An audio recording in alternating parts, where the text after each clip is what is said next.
What we're doing here today is we're doing a scene from the film. Just to give you a little backstory, what happens is at the very beginning of the film, David, our hero, who's very disgruntled, he's lost his wife in an accident 3 years ago. He's kind of given up on life a little bit, and some Jehovah's Witnesses come to the door, one morning, and he really wasn't in the mood for it, and he ends up in jail. So we'll leave it at that, so you come and see the movie. But he ends up in jail, and this scene that we're doing here is where his best friend Bennett, who's also a lawyer, comes and picks him up from jail. And it's kind of a funny little scene. He says when he comes out and he sees Bennett waiting for him, Bennett says, "Hey, who loves you, D?" And he looks at the guard. He says, "Do I have to leave?" And and of course that's the scene. But so that's one of the scenes that we're doing here today. And of course we'll see him in his jail cell. And there's a couple other little pieces that we're doing today.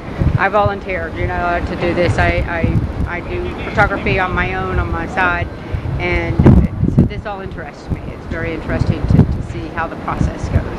So the first hurdles getting over was just the semantics of where they wanted to shoot and the amount of times that they needed to be in the facility in order to get all of that.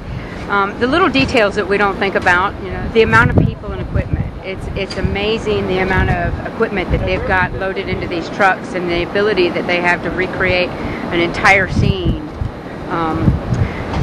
I think the biggest thing that surprised me was how long it takes to actually get a 30-second clip on film.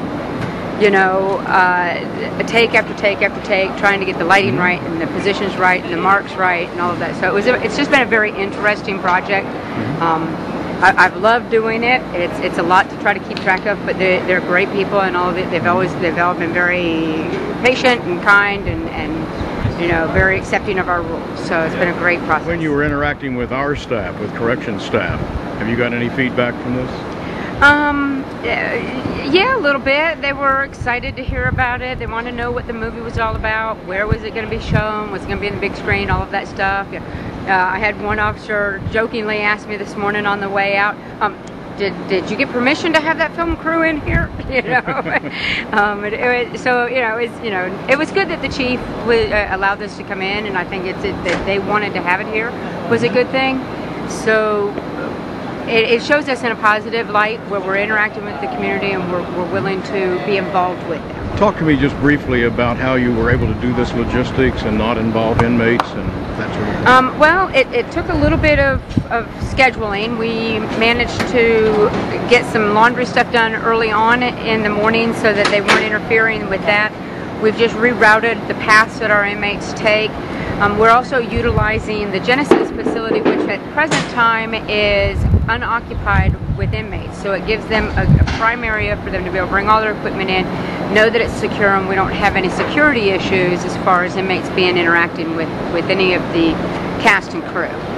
Okay. Anything you'd like to add? If you ever get an opportunity to be a part of it, whether it be in this line of work, corrections, or just out in the real world, I think everybody should try to go and do a cameo shot in a movie.